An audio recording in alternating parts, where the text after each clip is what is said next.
Buenos días, Lice. Buen día, chicos. Buen día, Lice. Buen día. Buenos días, Lice. Buen día, ¿cómo están? Buen día, Lice. Buen día. Buen día, Lice. Buen día.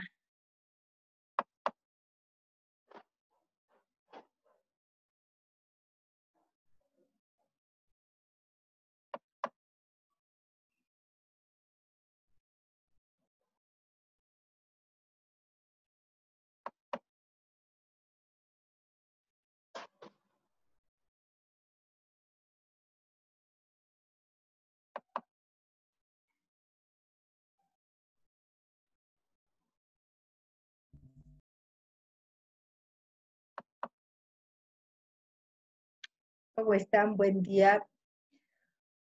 Hoy día vamos a tener nuestra sesión de videoconferencia, pero les he preparado un temita que hace a los mecanismos de defensa. Por lo tanto, hoy vamos a grabar. Ustedes van a tener las preguntas que quieran. Y mañana ustedes volverán a ver, escuchar lo que hemos aprendido hoy. Quiero decirles que esta es la semana de los mecanismos de defensa. Por lo tanto, ya hemos repasado los mecanismos de defensa, incluso ahora, el día de ayer les mandé la tarea. Y estamos dispuestos a aplicar los mecanismos de defensa en el desiderativo, que es nuestro objetivo, aunque en todo test, tanto en los test gráficos como en los verbales, en los lúdicos, vamos a tener estos mecanismos de defensa. Vamos a verlos y vamos a verlos en nosotros mismos. Por lo tanto, voy a terminar de admitir a todos los tardones. Y ahora voy a compartir. Por lo tanto, el tema de hoy es el tema de la semana, mecanismos de defensa, pero aplicados a el desiderativo, que en realidad es lo que nos interesa, porque ya ustedes han visto de que el desiderativo, ya les he comentado, de que el desiderativo tiene la gran ventaja de ser un test cualitativo y cuantitativo, siendo un test verbal. Y sin embargo, pues vamos a poder cuantificar. Y ahora es cuando vamos a ver cómo vamos a poder cuantificar. Bien, comparto la pantalla con ustedes. Acá tenemos mecanismos de defensa y el desiderativo. Están entrando todavía personas, pero listo. A partir de ahora ya no entran más. Vamos, mecanismos de defensa y el desiderativo. Vamos a ver en primer lugar, recordar de que el cuestionario desiderativo es un test estructural que evalúa la fortaleza de la personalidad, despertando los mecanismos de defensa porque sitúa al sujeto frente a una muerte fantaseada. Ya sabemos de que nosotros lo situamos al sujeto y decimos, te vas a morir. Y ahora, ¿qué haces? A ver, ¿cómo te defiendes? Se reta, se desafía, se provoca al individuo para que se defienda y se lo debilita a un grado máximo con el fin de observar la fortaleza de su personalidad. Es decir, no es un solo golpe, no es una sola agresión, son 6. Y por lo tanto, o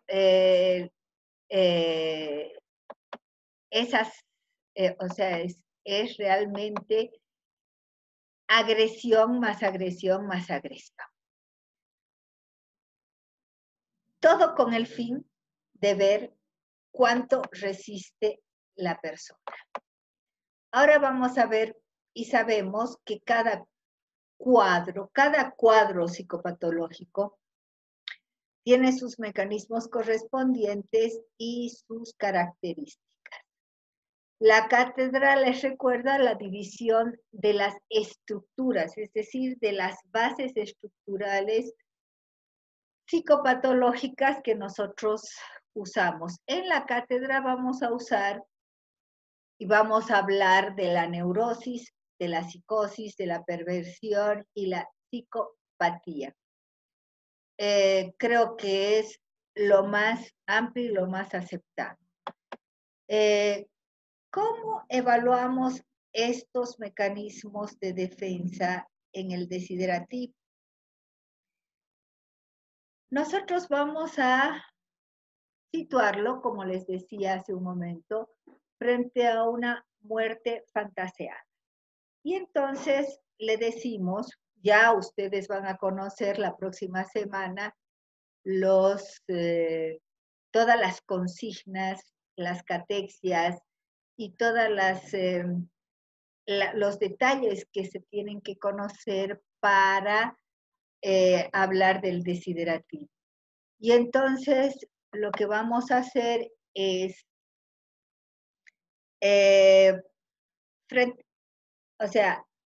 enfrentar al sujeto frente a una muerte fantaseada. Vamos a preguntar, si tú pudieras dejar de ser persona, ¿en qué te gustaría convertirte? Puede ser una respuesta corta y tener un solo mecanismo.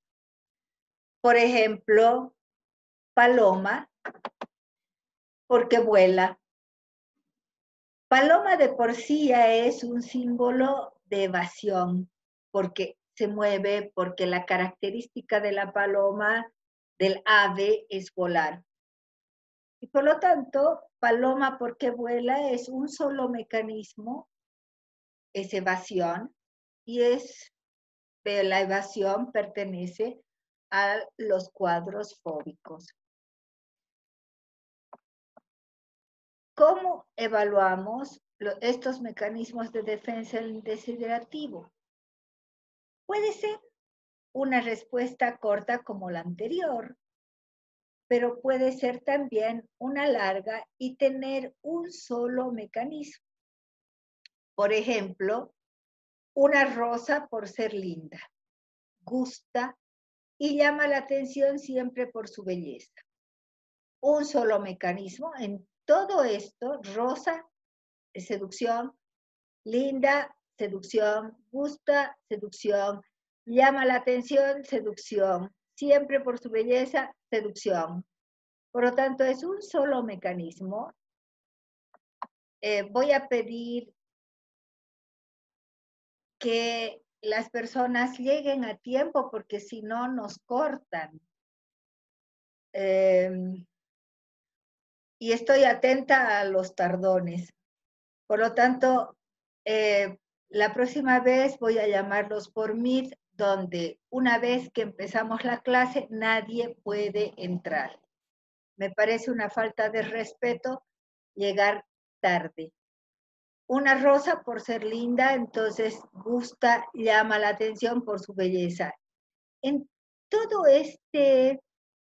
esta respuesta tan larga, a veces son mucho más largas, encontramos un solo mecanismo: la seducción. Por lo tanto, fíjense, no depende de la respuesta larga o la respuesta corta. Depende de nuestra pericia para saber descubrir de qué mecanismo se trata.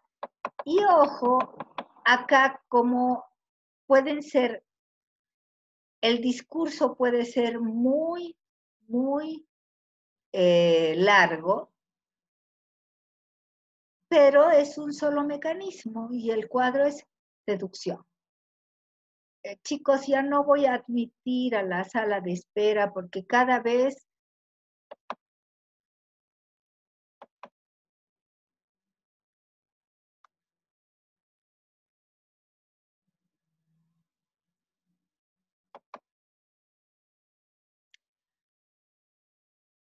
vuelvo a repetir, no voy a admitir más a tardones. Eso, Daen y Marioli creo que era, no pueden venir tan tarde.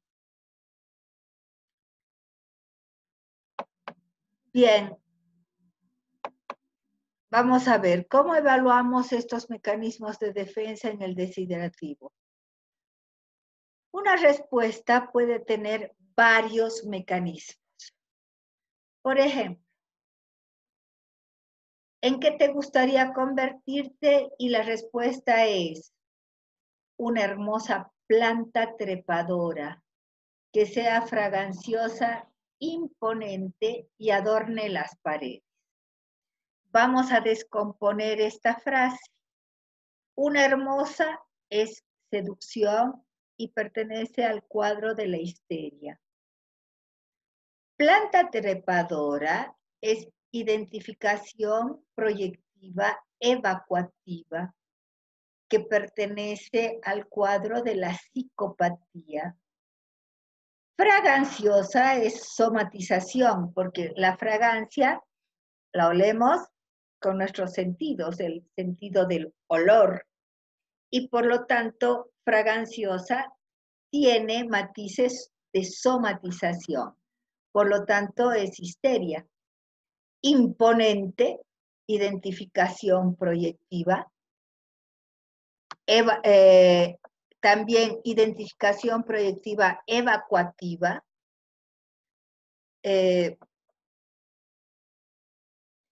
siguen entrando.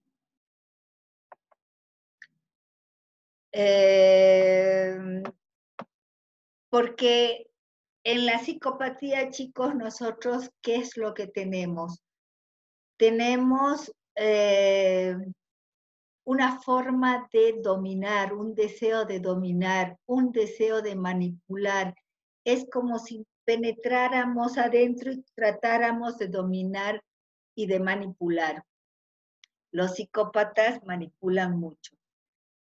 Que adorne las paredes es seducción y nuevamente histeria. ¿Qué tendríamos acá?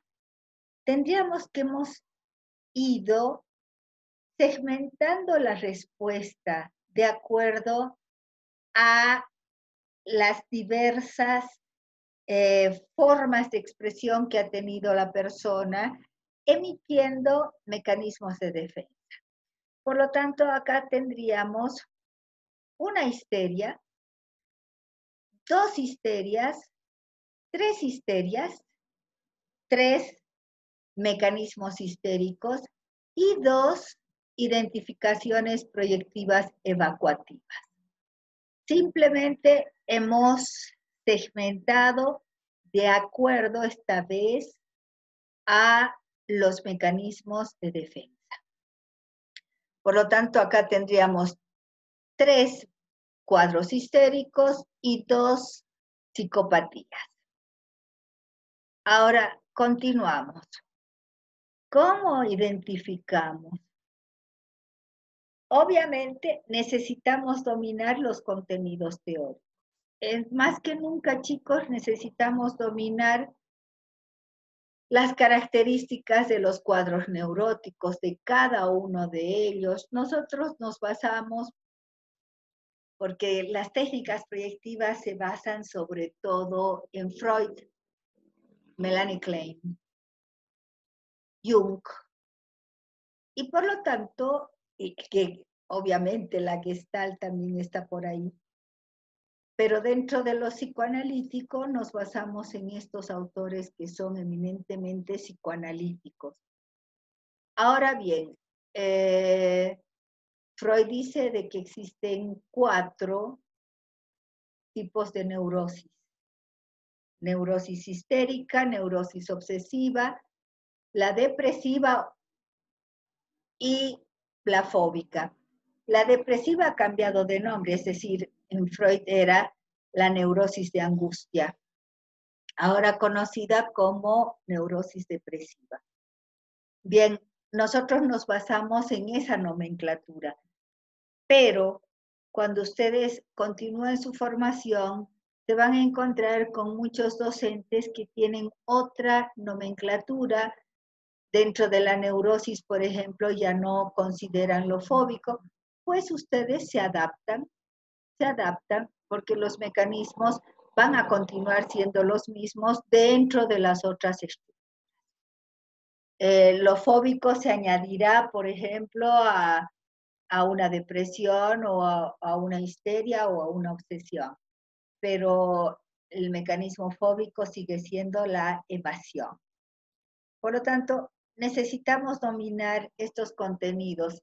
Obviamente, todo psicopatología, todas las características de los cuadros psicopatológicos e incluso tienen que dominar muchísimo complejo de Edipo femenino, complejo de Edipo masculino, tienen que dominar, ya vemos, mecanismos de defensa para poderlos identificar, tienen que dominar cada cuadro, qué tipo de regresión manifiesta sintomáticamente. Por lo tanto, obviamente, para identificar tenemos que saber. Necesitamos leer sobre los mecanismos de defensa, cómo funcionan y las características de cada cuadro. Necesitamos además relacionar la historia personal de nuestro testado y los motivos de consulta consciente e inconsciente. O sea, que a veces es mucho, muy mucho. Lo vuelvo a repetir.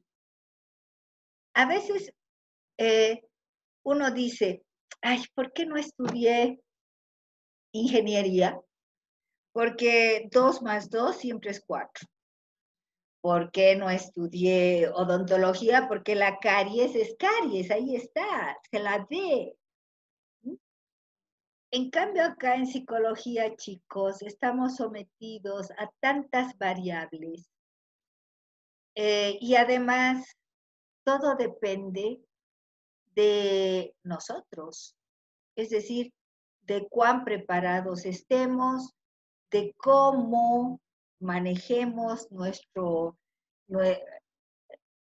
conocimientos, cómo los integremos.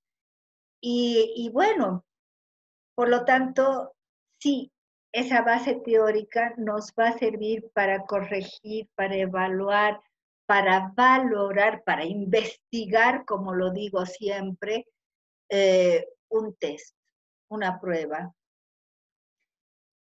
Sin embargo, no se olviden de que siempre hay, siempre va a existir la parte subjetiva y por lo tanto los psicólogos tratamos de asegurarnos que esa parte subjetiva no sea un inconveniente para la evaluación de los test. Para que no sea esa parte subjetiva muy determinante, aunque siempre vamos a tener algún desliz, cuando nos tocan algún núcleo que nos moviliza, tenemos que asegurarnos a través de esta base teórica y la relación, esto es muy importante, la relación con la historia personal y los motivos de consulta, que ya saben de que digo los motivos, porque nunca es el motivo consciente, sino también hay el motivo inconsciente. Y nosotros tenemos que aprender a descifrarlo. Ahora, ¿cómo procedemos con lo cuantitativo? Chicos, son 6 catexias, 3 positivas y 3 negativas. Si son 6, ya estamos nosotros dando un número.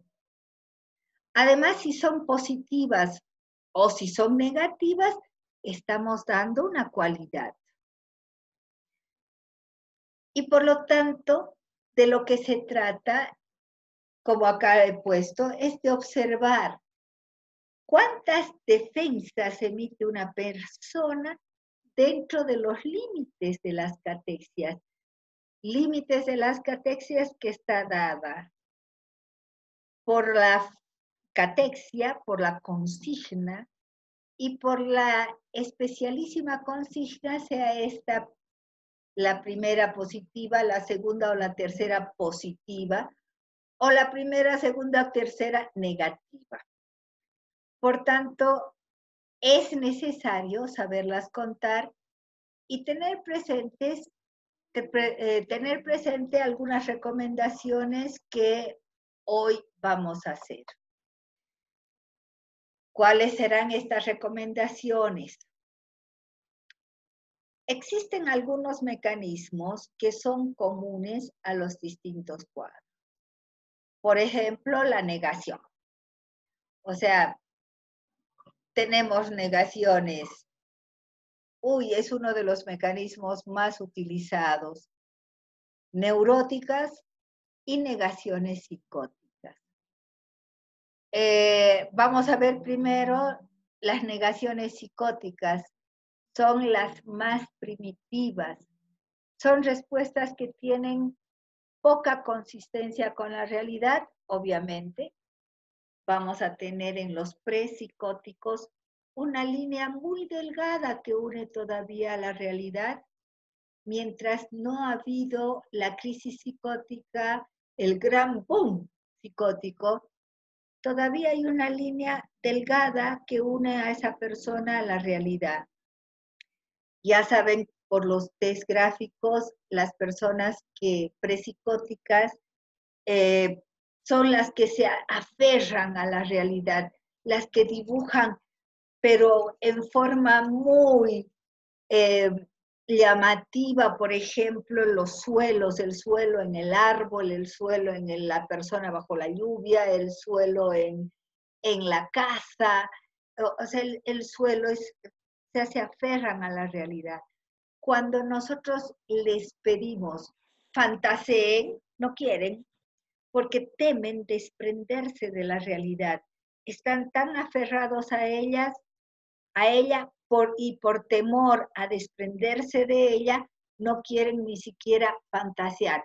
Yo soy muy realista, quiero que las cosas sean con los pies bien puestos sobre la tierra. Son excusas porque los neurotiquitos, como somos todos nosotros, podemos soñar y saber que estamos soñando. Sabemos que hay una diferencia entre la realidad y la fantasía y no tememos, es decir, no hay temor de fantasear. En cambio, las personas débiles sí tienen temor a fantasear. Y vamos a ver cómo en el desiderativo se va a notar aquello y además vamos a tener grandes fracasos. ¿Qué pasa con las negaciones neuróticas? Las negaciones neuróticas también pueden pertenecer a estructuras neuróticas diversas. Estas tienen las siguientes características. Tienen lógica y criterio de realidad. Esto es bien importante. En las negaciones prepsicóticas no existe represión, en cambio acá sí existe represión. Y hay una tercera característica de las represiones, de las negaciones neuróticas. Acompañan a diversas estructuras neuróticas. no es exclusiva de alguna de ellas, aunque se presenta con mayor frecuencia en la obsesividad. O sea, encontramos negaciones al igual que yo creo identificaciones proyectivas, ¿no? Pero encontramos negaciones en todos los cuadros, en histeria, en obsesión, en fobias, encontramos negaciones, pero estas van a tener estas características y no se olviden que todo cuadro neurótico tiene por característica de alguna u otra forma la represión.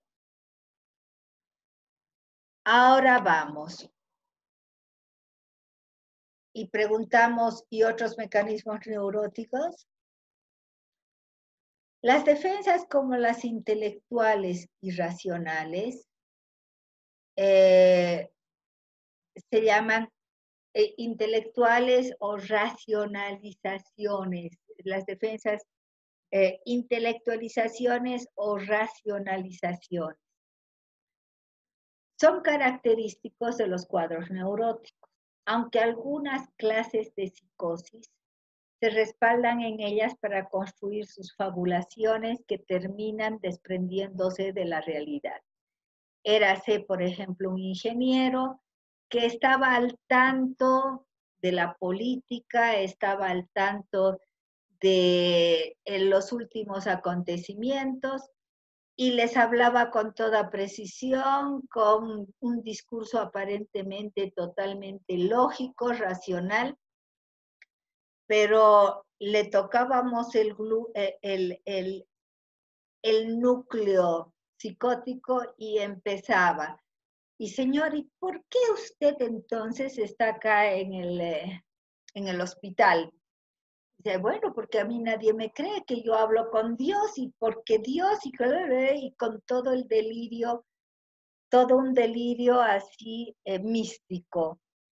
Pero aparentemente lo sacábamos del delirio místico, lo situábamos otra vuelta en otros planos y aparentemente era una persona totalmente normal, con un discurso aparentemente lógico, racional, muy inteligente, por lo tanto intelectual, ¿no? Y sin embargo tenía todo el peso psicótico.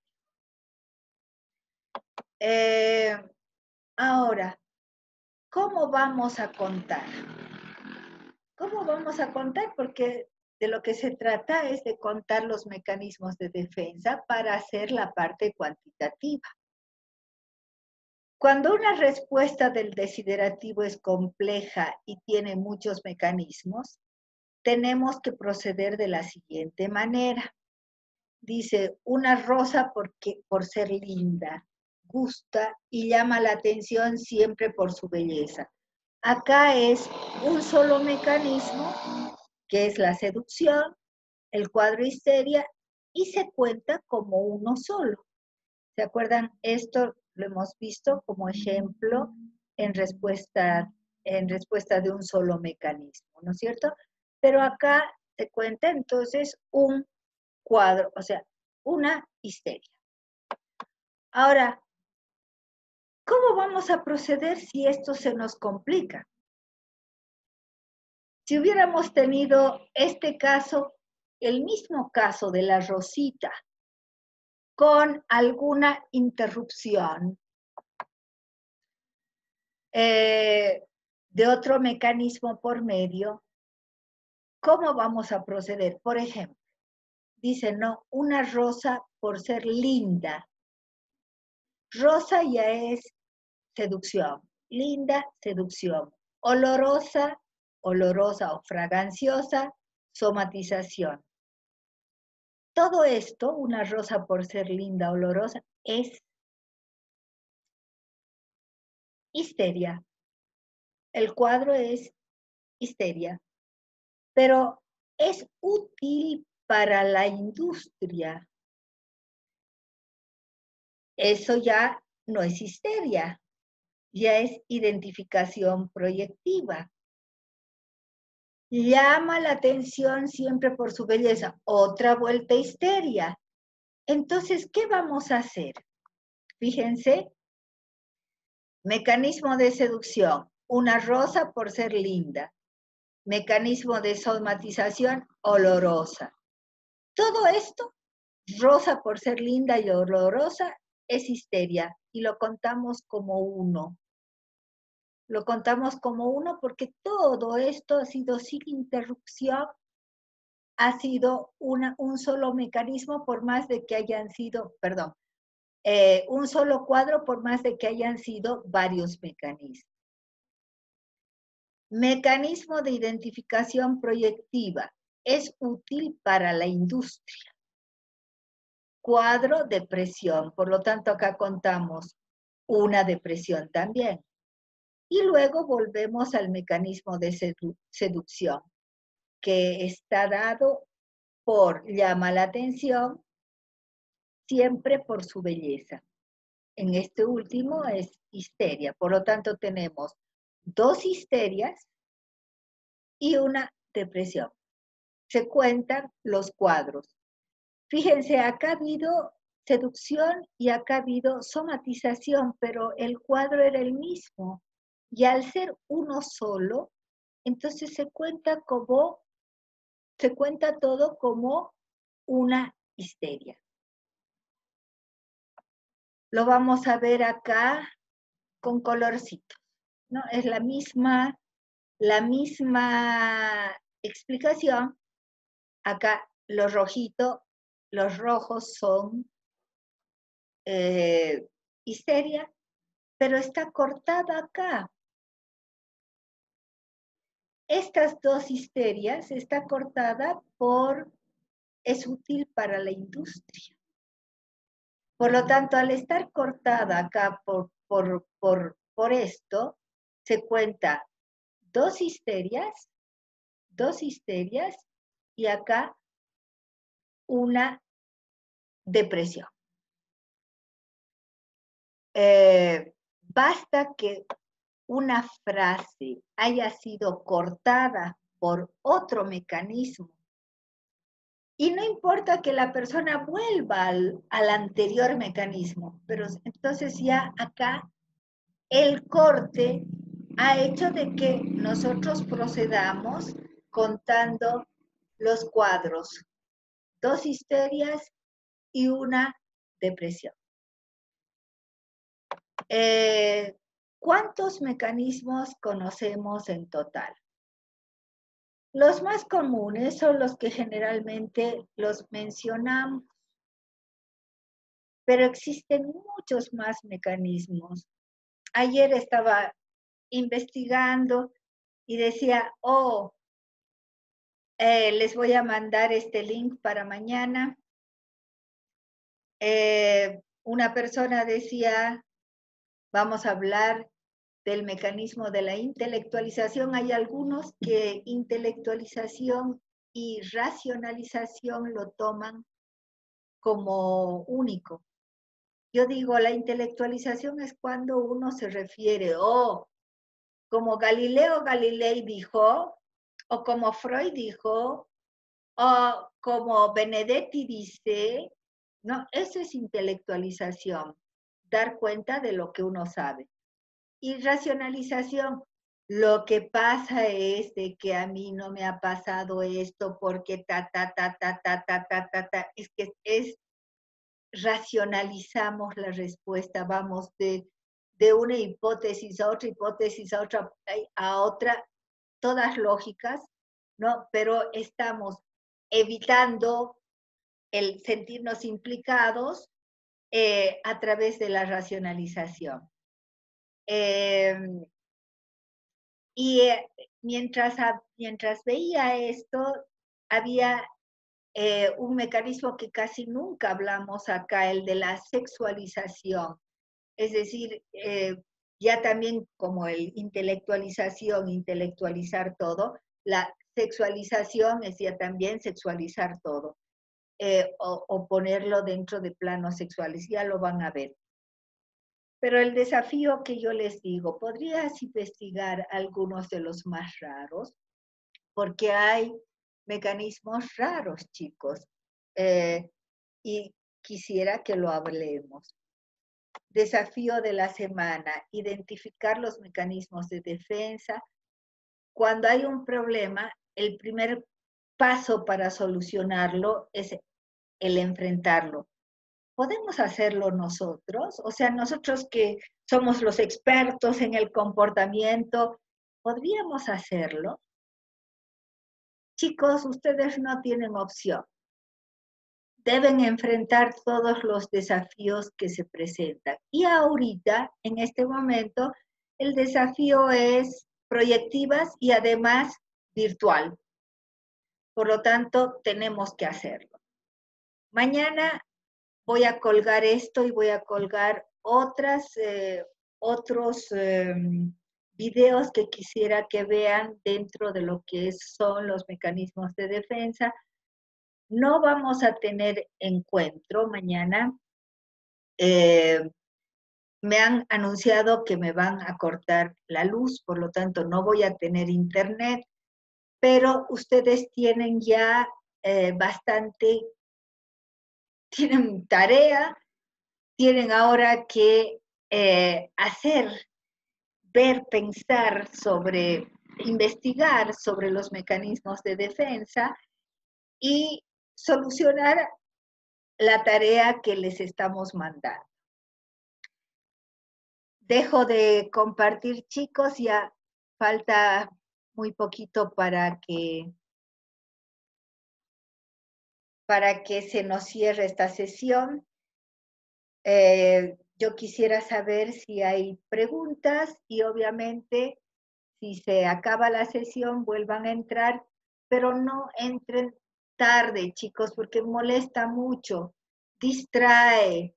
Uno no se puede concentrar en lo que está entregándoles. Ya de por sí es difícil hablar a una pantalla donde al único amadito que veo es a Armando Maldonado, porque me pone ahí su foto, pero después es como si estuviera hablando solita. Yo digo, mis vecinos deben ver de que yo gesticulo y deben decir, esta realmente psicóloga debe estar medio piantada. Bien, quisiera que pregunten, o sea, iniciemos la ronda de preguntas.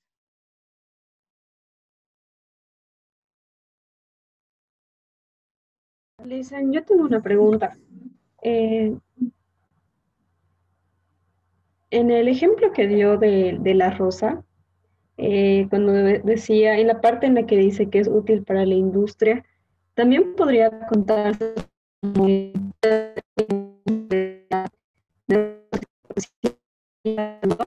eh, de